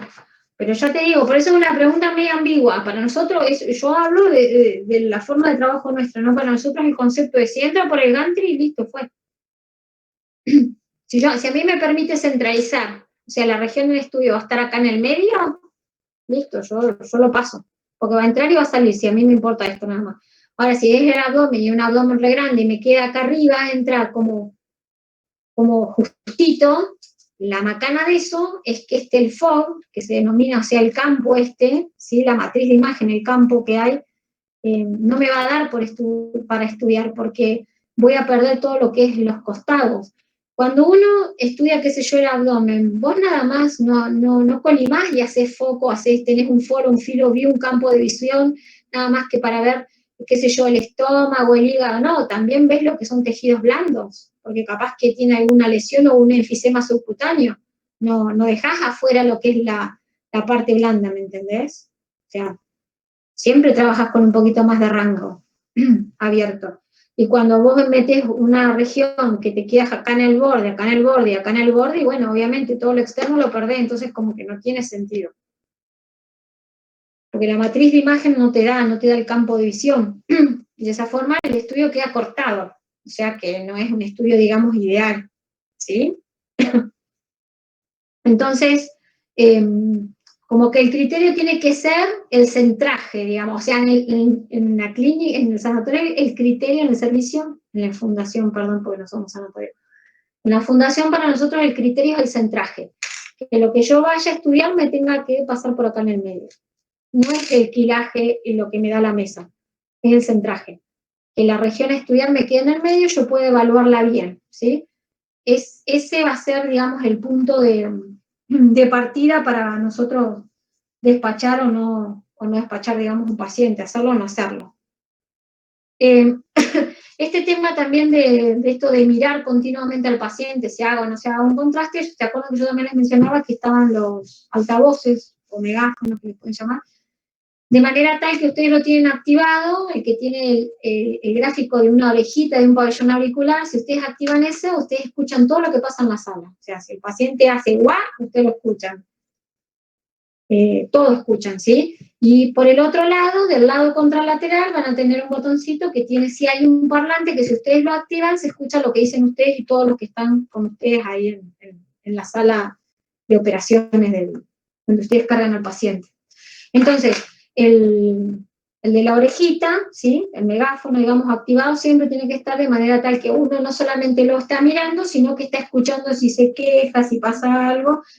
Y de esa forma él también, vos le explicás que siempre vas a estar comunicado con él, que puede decir, o sea, no es necesario que se siente y te mire y te hable. Puede hablar, puede pegar un grito que vos enseguida lo vas a escuchar, ¿sí? Bueno, dentro del protocolo de cráneo, ¿sí?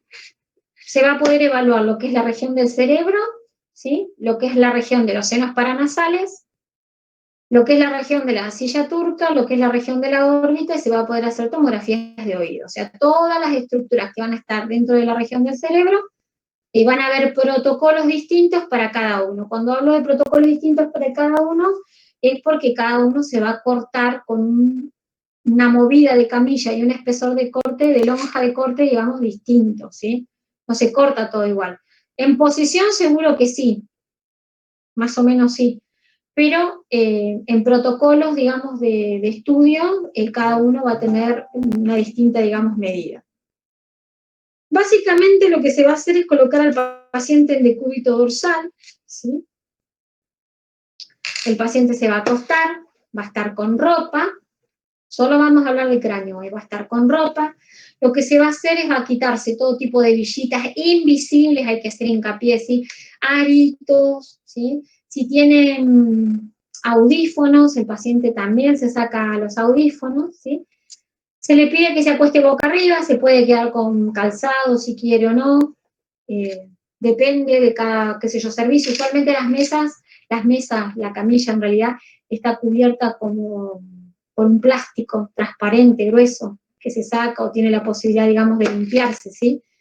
El paciente se acuesta, en esta camilla nosotros lo que vamos a hacer es colocar este cabezal de cerebro, porque vamos a trabajar la región, digamos, del cráneo. Cuando hablo de la región del cráneo es que con este adicional, con este localizador, digamos, de cabeza, con este cabezal yo puedo hacer lo que son senos paranasales, puedo hacer órbitas, ¿sí? Puedo hacer macizo facial, puedo hacer oídos, siempre con este cabezal. O sea, todo lo que vaya del cuello para arriba se utiliza este cabezal, lo que se denomina el cabezal de cráneo. Este cabezal de cráneo va a tener una almohadita acá abajo del paciente. La almohadita puede ser, o sea, lo que sería, ¿cómo se llama? ¿Cómo le llamamos nosotros en rayo los elementos estos, los de esos de goma espuma que nos sirven para posicionar? ¿Suplemento? Suplemento. La almohadita puede ser una almohadita común, ¿sí?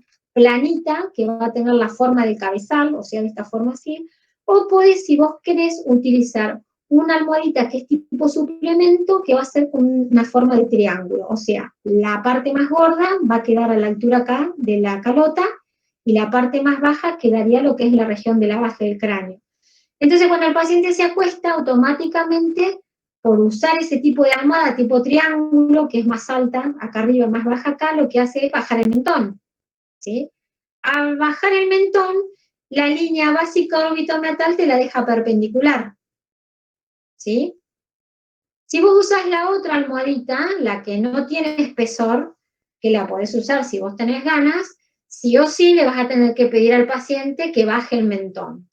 Porque el posicionamiento para estudiar lo que es la región del cráneo es paciente en decúbito dorsal, ¿sí? La línea media sagital de la región a explorar, o sea, la región del cráneo va a coincidir con la línea láser, ¿sí? Que te marca la línea media sagital.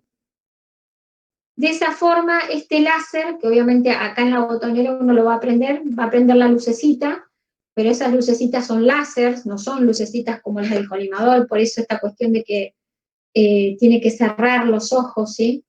Cuando ustedes enciendan el láser para hacer el centraje del plano medio sagital, la línea del láser tiene que pasar por el plano medio sagital del cráneo, ¿sí? Por la mitad. O sea que si el paciente está rotado para allá o el paciente está rotado para este lado, uno lo tiene que colocar equidistante. Una vez que la línea del láser coincide con el plano medio sagital de la región a estudiar, para que no se nos rote la cabeza, también vienen una serie de suplementos, ¿sí? Que se colocan a ambos lados de lo que sería el cráneo, de la región temporoparietal. Le coloco como una almohadita acá y otra acá. Entonces el paciente no tiene la posibilidad, digamos, de girar la cabeza, ¿sí? Te queda bien centrado. A eso le podés sumar que a los costados del cabezal lo que hay es un sistema de velcro, ¿sí? De macho y hembra, o sea, de abrojo. Ustedes le cruzan la cinta por acá, por enfrente de la frente, y la abrochan de acá, de cada costado. Entonces, aparte de la sujeción lateral por las almohadillas, tienen la sujeción del velcro, ¿sí? Entonces el paciente se queda bien quietito. Entonces van a centrar la luz del láser superior, va a cruzar por el plano medio sagital del cráneo, ¿sí? Y después hay otra luz láser, acá, lateral, ¿sí? Que tiene que cruzar por la mitad del cráneo visto en perfil. Entonces, este láser, esta luz que ven acá, que va a incidir más o menos a la altura por encima del pabellón auricular, ¿sí? Tiene que estar equidistante con respecto a la vista lateral del cráneo. O sea, esta mitad tiene que ser equidistante a esta altura, ¿sí? Tiene que cruzar por la mitad. ¿Se entiende? Sí, profe. Centrado acá, mirado de frente, en un frente de cráneo, el láser tiene que coincidir con el plano medio sagital, y en una vista lateral de cráneo, el láser del lateral, hay un láser acá arriba, un láser en este lateral y un láser en este lateral. Porque acá ven que el técnico está laburando del otro lado, entonces la luz la ve del otro lado. Si vos laburás de este lado, también tenés láser de este costado. Y la altura esta de corte tiene que coincidir en la mitad, digamos, del cráneo visto, digamos, de perfil, ¿sí? Esta luz que va a incidir acá, ¿sí? Porque va a ser una cruz, cuando uno hace un cráneo, esta luz tiene que estar a la altura de la calota, acá donde termina la cabeza, ¿sí? Entonces, ¿vieron que yo les mencioné anteriormente el tema este del sentido, si es cráneo caudal o caudo craneal? O sea, que el paciente ingresa por el gantry o egresa para hacer el estudio. El cráneo, según los protocolos de la mayoría de los servicios, se hace, ¿sí? Ingresando, cráneo caudal, o sea, va a ingresar. Por eso este láser tiene que estar a la altura de la calota. Porque cuando ustedes les dan start en el protocolo para hacer el topograma, van a obtener una imagen de perfil de cráneo, una placa radiográfica, ¿se entiende? Van a ver el lateral del cráneo. Entonces, si ustedes lo sitúan acá, cuando el paciente ingrese, se empiece a mover, la mesa, la movida de camilla hacia la mesa va a entrar hasta acá y va a parar, ¿sí? Cuando llegue a esta región, y van a obtener ustedes toda una imagen lateral de cráneo. Si ustedes esta línea, el centraje lateral, se la colocan a la altura de la órbita, el estudio va a empezar de la órbita para acá abajo. La calota no va a estar, ¿sí? Por eso, el cráneo va desde la calota, ¿sí?, hasta la base de cráneo. Tiene que entrar todo, desde el macizo, ¿sí?, facial, que va a entrar por la angulación que va a tener, y toda la calota, para poder evaluar todo el cerebro. Es como que te marca de dónde hasta dónde. Exactamente, entonces, ¿de dónde hasta dónde? Es desde la calota, esta línea que va a pasar acá es desde la calota hasta la base del cráneo, ¿sí? Y el que tiene que estar bien centrado el pleno medio sagital, y el cráneo, la línea lateral también tiene que estar bien centrada. Porque ¿qué pasa si ustedes este cráneo lo colocan, lo centran un poco más arriba, como que estuviera más alto? Les va a quedar fuera de campo, ¿sí?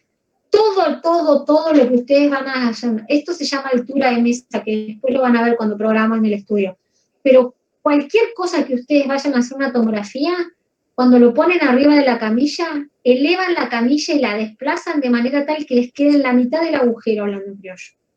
Si les queda en la mitad del agujero, el estudio va a venir perfecto, no van a cortar ninguna cosa.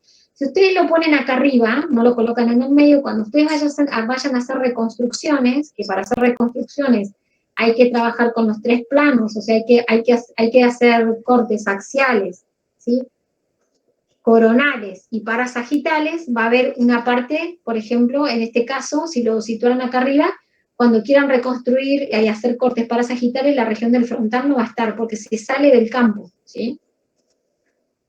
No es necesario que el cráneo, que la nariz esté pegada acá para que se salga del campo, no, porque todo esto, por eso está en el medio. Esto se llama field of view, FOV. Cuando ustedes programan el estudio, el cráneo tiene un FOV, o sea, te va a decir que va a tener una matriz de imagen, no sé, de 300 por 400, o sea, que en esa superficie vos tenés que hacer entrar todo este volumen. Pero el volumen siempre hay que pensarlo en alto y en ancho, no como en la placa radiográfica, que es bidimensional, ¿se entiende? Sí, se ¿O no entiende, se entiende? Por eso, criterio para no equivocarse, la región a estudiar, a tomografiar, digamos, tiene que estar en el medio. Acá, en el medio de este agujero. Acá en el medio. Ni arriba ni abajo. Tiene que estar bien centrado. Claro, ¿sí? y el alto te lo da el láser del costado también. El láser porque del va al costado. pabellón. Tal cual. Vos vas a ver que vos cuando te pares, te pongas al costado, por más que estés manejando, porque vos le tenés que dar el alto con la mesa. Porque vos prendés la luz y el láser va a estar acá y va a estar acá. Sos vos la que sube y baja la mesa y la entra y la saca. Y de esa forma le das la altura al paciente, ¿me entendés? Cuando uno sube la mesa, sube hasta una determinada altura. Cuando vos la desplazás para adentro, la mesa sube y se desplaza, no es que se desplaza solamente. Entonces a veces vos la entraste y tenés que bajar un poquito la mesa, sacarla un poquito para que baje. ¿Por qué? Porque te pasaste de roscas, ¿entiendes? Si vos fueras a hacer en este caso, ponerle la mano del paciente, las manos del paciente, ponele así, esta región. Vos lo acostás al paciente, lo subiste así, vos fíjate que a esta altura estarías, a la altura que lo subiste, estarías pasada de vuelta. Tenés que bajar la mesa para que las manos te queden a esta altura. ¿Sí? Claro, queda como del lateral más arriba. Claro, entonces, O sea, la por eso línea esa no la va, no, como que no capta la mano. claro, en realidad para vos la luz más del láser más importante, sin desmerecer la del plano medio sagital, que te va a decir, la del plano medio lo único que te va a mostrar es que no esté rotado el paciente. La región que no esté rotada, ¿se entiende? Pero la altura de estudio te la da el láser lateral, esta. Esta línea, este láser lateral, tiene que pasar por la mitad de toda la región que vos quieras estudiar. ¿Querés estudiar tórax? Bueno, tiene que incidir acá en la región media axilar. Estás haciendo pelvis y tiene que incidir por la mitad de la pelvis. Porque en el cráneo, para vos poder planificar todos los cortes del cráneo, esos que vimos acá al principio, ¿se acuerdan? Todas esas líneas así. vos necesitas primero hacer un topograma. Yo le llamo topograma, ¿cómo es que le dice Diego? Bueno, para mí es topograma. Diego, por ejemplo, usa otro vocabulario, y en realidad, en la primera parte que vos haces, cuando vos largás la radiación, es hacer una placa de perfil de tórax que te aparece en el monitor. Y sobre ese perfil de tórax, vos le trazás las líneas, le programás el corte, ¿me entendés? Si vos vas a hacer un tórax, también, lo primero que vas a hacer es el topograma de tórax. En este caso no va a ser el perfil de tórax. Vas a girar el tubo, que después les voy a mostrar. Van a cambiar la posición del tubo y van a hacer como una placa de frente. Acá, cuando ella pasa para acá adentro, cuando este cráneo pasa, el tubo está puesto acá al costado. Por eso les largo una imagen de perfil de tórax. Cuando ustedes hacen una tomografía de tórax, el tubo se pone acá enfrente, se pone en AP. Entonces, el topograma va a ser un frente de tórax. Si ustedes hacen un abdomen, centralizan con la línea lateral, la línea media, pero el topograma del tubo va a ser un frente de abdomen. Y sobre ese abdomen ustedes van a hacer un protocolo de estudio que va a ir desde las bases de los pulmones hasta la sínfisis del pubis. Si ustedes hacen una tomografía de pelvis, van a centralizar con la láser en medio, con la lateral en la mitad, ¿sí? De la que es el espesor de la pelvis, pero el tubo, cuando van al topograma, lo van a poner acá enfrente, porque les va a arrojar un frente de pelvis. Entonces ustedes pueden trazar el protocolo de frente, ¿sí?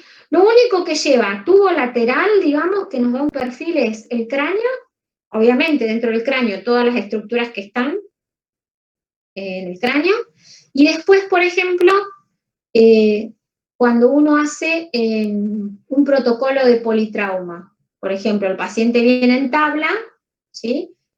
Y el protocolo de politrauma, que incluye cráneo, cervical, tórax, pelvis y abdomen. Se hace todo, se escanea todo el paciente a lo largo.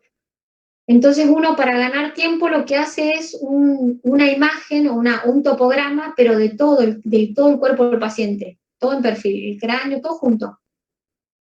Y a partir de esa imagen del cuerpo del paciente en perfil, vos empezás a generar el protocolo para hacer el cráneo, para hacer la cervical, para hacer el tórax, para hacer el abdomen, y dentro del abdomen la pelvis.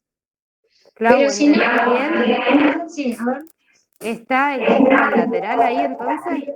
Acá el tubo va a estar en lateral, porque cuando vos lo hayas situado así, ya esté preparada y vayas a hacer el topograma para poder planificar la tomografía de cráneo, lo que te va a arrojar el tomógrafo es un perfil de cráneo. ¿Y te guías por la botonera? Perdón la pregunta. ¿Para poner el lateral de cráneo? No, acá en la botonera no. Acá en la botonera, no, el tubo, todo eso se maneja desde la consola. Ah, ok. Acá, lo único que entendés es la luz, los láseres, ¿sí? El de acá, los laterales, en los botones para subir y bajar la camilla, y los botones para desplazar la camilla hacia adentro o hacia afuera, y otro botón para angular el gantry, para angularlo hacia acá o para angularlo hacia atrás. Nada más que eso. La otra cosa no hay acá. Okay. Acá solamente se maneja el gantry y la mesa, nada más. Lo otro se maneja desde la consola, ¿sí? Entonces, una tomografía de cráneo va desde la calota hacia la base del cráneo, ¿sí? Esa es toda la región estudiada. Se hace un topograma en lateral, hay que centrar el plano medio sagital con el láser del plano medio sagital para que quede equidistante, no esté rotado. Usamos todos los medios de sujeción, y el centrado lateral va a ser en la mitad de la región, ¿sí? En este caso puede ser como parámetro, digamos, físico, ustedes pueden utilizar el oído, ¿sí? Como para que les quede a la mitad del cráneo, de la cara anterior y de la cara posterior. La línea básica orbitomiotal tiene que quedar perpendicular al plano de apoyo, o sea que el paciente tiene que hacer una deflexión, tiene que apoyar el mentón en el pecho. Si ustedes utilizan esa almohadita que yo les digo que es como un triángulo, naturalmente el paciente va a colocar, digamos, el mentón en el pecho, lo va a bajar, ¿sí? Y el haz de radiación tiene también que ser perpendicular Entonces, el gantry, si el paciente, por ejemplo, no deflexiona bien el mentón, o sea, no logra que la línea básico-orbitometatal quede perpendicular, ustedes pueden compensar esto con la angulación del gantry, ¿sí? Rotando el gantry hacia acá. ¿Cómo lo van a ver eso? Que lo van a ver después en el monitor. Ustedes empiezan a angular el gantry y van a ver cómo les muestra una línea que se va a colocar perpendicular a la línea básica orbitometatal, ¿sí? Pero si no se angula el gantry hacia acá, ¿sí? Profe, Sí. dijo que se angula el Si se angula el gantry, cuando el paciente no puede bajar el mentón. claro, cuando el paciente no puede poner la línea básica orbitometatal perpendicular, vos angulás el gantry. Ajá, bien.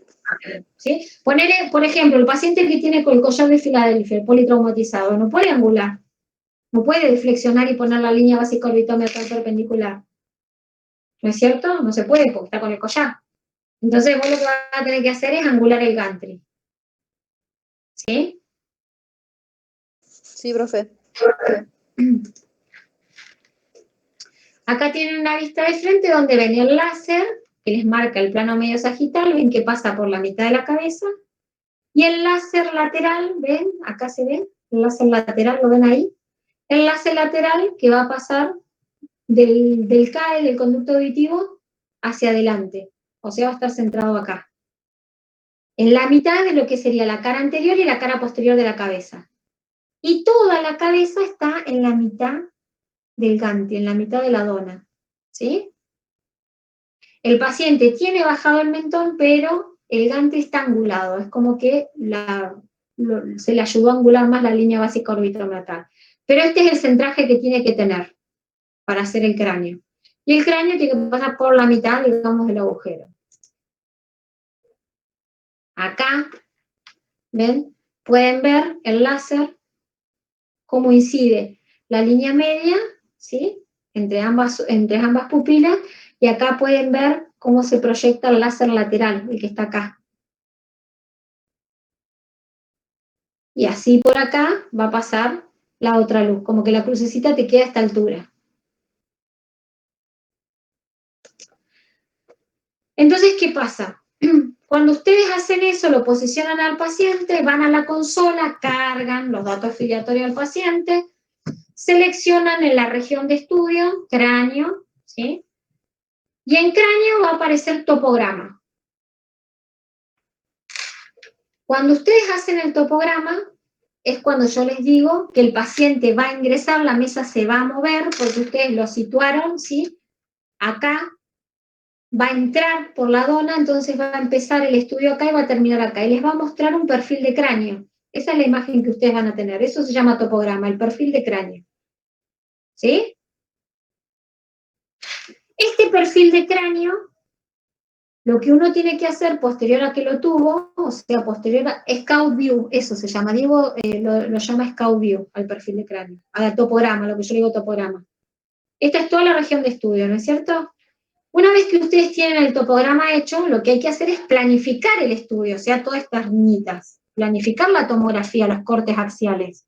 Porque ustedes hasta acá solamente tuvieron el topograma, no planificaron nada. Entonces, tengo el perfil, el topograma, y lo que hago es, esta línea verde que tienen acá es la línea básica orbitometatal, ¿sí? Estos rangos de cortes tienen que ser paralelos a esta línea básica orbitometatal. Como el paciente no puso la línea básica orbitometatal perpendicular, lo que hacemos es angular el gantry. Y se trazan se planifican todos estos cortes paralelos a la línea básica orbitometatal. Esta es la línea básica orbitometatal, todos los cortes son paralelos a ella. Así, pin, pin, pin, hasta acá. Son 1, 2, fíjense en todos los cortecitos que hay, ¿sí? Fíjense que los cortes que van en lo que es la región de la base tienen menos distancia entre ellos, ¿no es cierto? Estos tienen más distancia, ¿o no? Sí. Bien. Hay dos secuencias distintas, ¿por qué? Uy, qué hincha pelota, bueno. Me voy acá. ¿Por qué? Porque los cortes de la base del cráneo se cortan más chiquitos, por ejemplo, 3 cada 5. ¿Por qué? Porque acá hay más densidad, porque tiene la protuberancia occipital externa. Esta tabla es muy dura. Entonces esto da mucho artefacto, ¿sí? Y lo que es propiamente de cerebro, o sea, la parte de arriba, se puede cortar de 10 cada 10. Pero toda esta parte, como hay mucho hueso y está el peñasco, si hay mucha densidad, lo que se hace es cortarla más finita. Por eso hay diferencia de corte, para tener mejor resolución de imagen. Igual fíjense que en este topograma la imagen tampoco está equidistante. Fíjense que acá tienen un pabellón auricular y acá tienen el otro. O sea que está medio rotado el plano medio sagital del paciente. ¿Sí? ¿Ven? Profe, Sí. me dice de cuánto eran los cortes.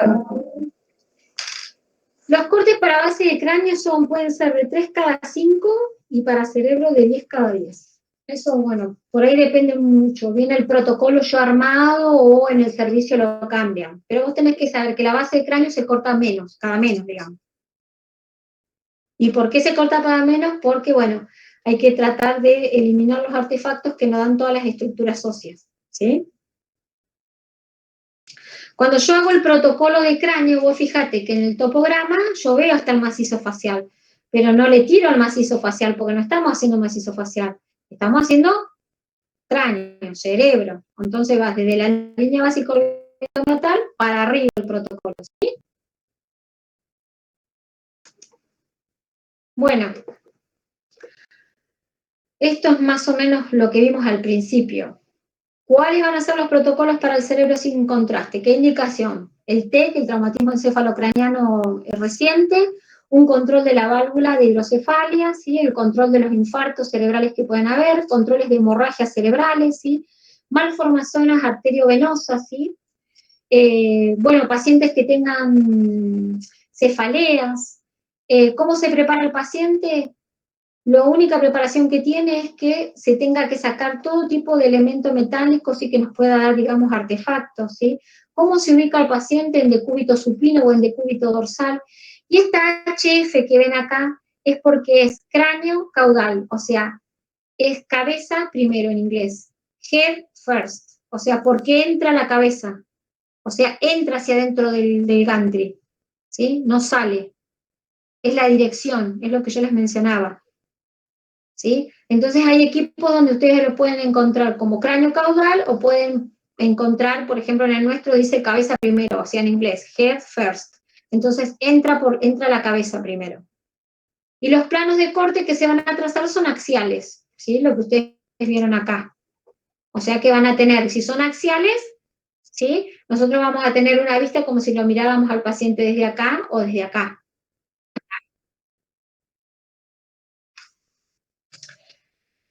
Dentro del protocolo, acá está la palabra de Diego, Scout View, yo uso topograma, es Scout View, el topograma que se hace es con tubo lateral, por eso tenemos una radiografía lateral, sobre esta radiografía lateral uno planifica el estudio, ¿sí? El nivel de corte es donde va a ser desde la base, ¿sí? Hasta la calota, el de dónde hasta dónde, que se mencionaba hoy, ¿sí? ¿El gantry se va a angular? Sí, se va a angular para colocarlo paralelo a la línea básica orbitometal. Ahora, si el paciente logró por posición propia, digamos, colocar la línea básica orbitometal perpendicular, el gantry va a estar en cero, no se va a angular, ¿sí? ¿Qué técnica de examen se va a utilizar? Y se va a utilizar de corte-corte, o sea, se va a hacer axial, corto, axial, corto, axial, corto. ¿Cuál va a ser el grosor de intervalo de corte? Por ejemplo, acá te dice que la fosa posterior la cortas de 5 cada 5 y la fosa supratentorial, o sea, el cerebro, de 10 cada 10. Nosotros, por ejemplo, cortamos la fosa posterior 3 cada 5 y el cerebro, la fosa supratentorial, de 10 cada 10, ¿sí? O fosa infratentorial 5 cada 5 o 3 cada 5, según el protocolo de cada servicio, y fosa supratentorial o el cerebro propiamente dicho, 10 cada 10. Este es el protocolo de estudio. O sea, protocolo... Sí. Perdón, si no girás el gantry, ¿las Sí. líneas de corte te quedan todas paralelas? Si yo no angulo el gantry porque el paciente puso la línea básica orbitomeatal perpendicular, ¿me decís? Las líneas me van a quedar todas paralelas, ¿sí? Ah, ok, gracias. Si no, vos trazás, como mencioné acá, y el gantry ya ves que se va a ir angulando. Entonces las líneas, los cortes siempre van a ser paralelos a la línea básica orbital meatal. En este caso, fíjate que esta línea básica orbital meatal está menos paralela que esta. Mirá. Entonces la proyección de los cortes serían más angulados así. O sea, el gantry, el tubo va a ir así, va a ir cortando así, pi. Pero siempre paralínea la línea básica orbital meatal.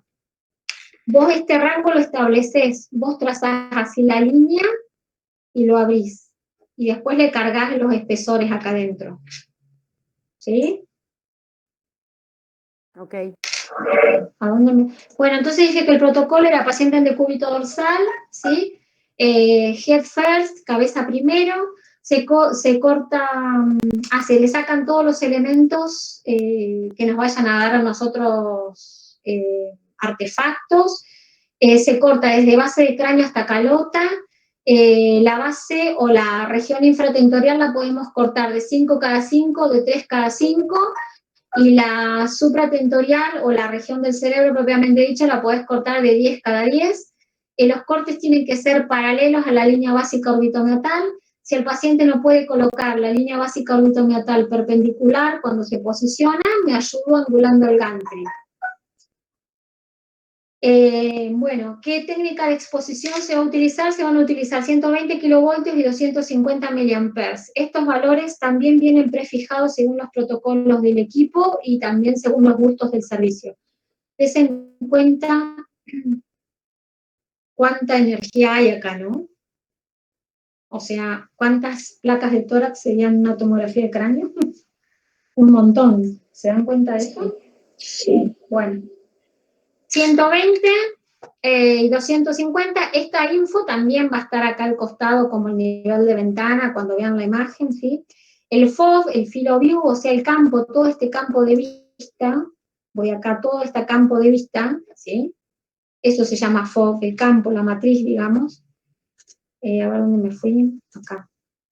El Field of View va a ser de 250, ¿sí? Porque yo también podría incluir el cuello, pero no, porque vamos a colimar, ¿no es cierto? O sea, achicamos la región, ¿sí? El tiempo de corte de scan time, se llama eso, es de 1 segundo, ¿sí? Se va a utilizar un algoritmo de reconstrucción de partes blandas y después se le va a aplicar la ventana para óseo, ¿sí? Y la matriz de imagen, o sea, la matriz para reconstruir básicamente el monitor va a ser de 512 por 512. Todo esto viene prefijado, ¿sí? El FOV lo manejan ustedes, porque ustedes achican. O sea, es lo que yo digo, yo no planifico todo el estudio hasta acá. No, yo planifico el estudio desde la base de cráneo hacia la calota, o sea, acá nada más. Por eso achico el FOV, ¿sí? ¿O no? Sí, Clau, ahí me dice Mari que podés aceptar. A ver.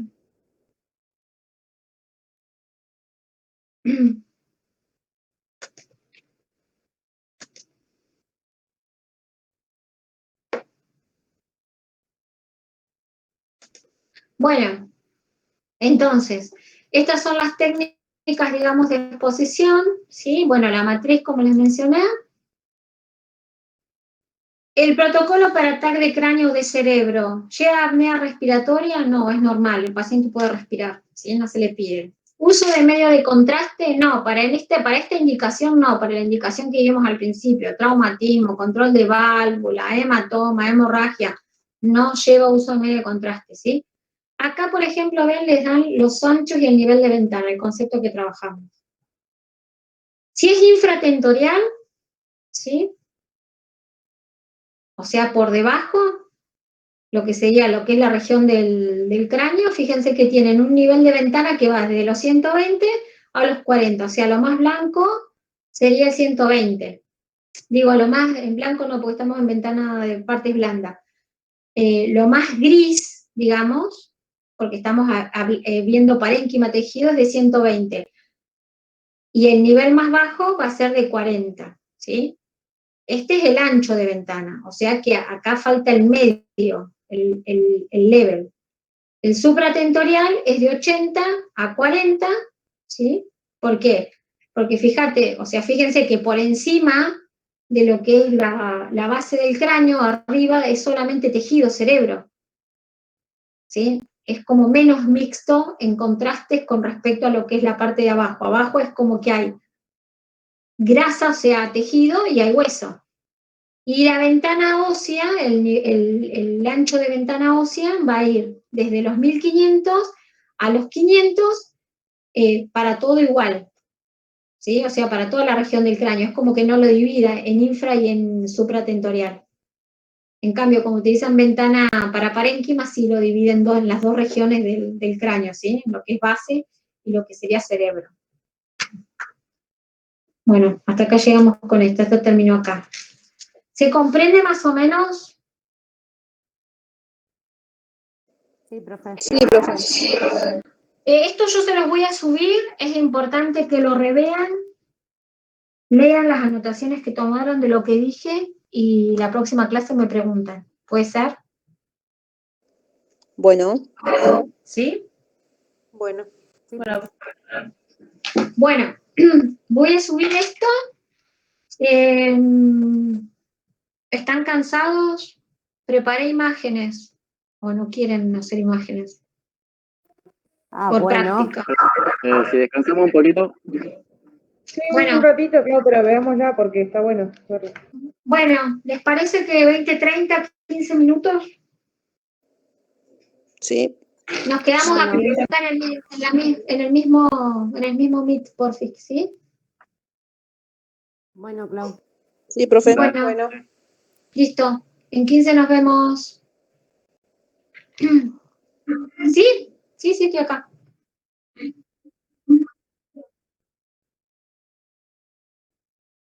Bueno, dale, Emily. Chao, chao. Nos vemos en un toque.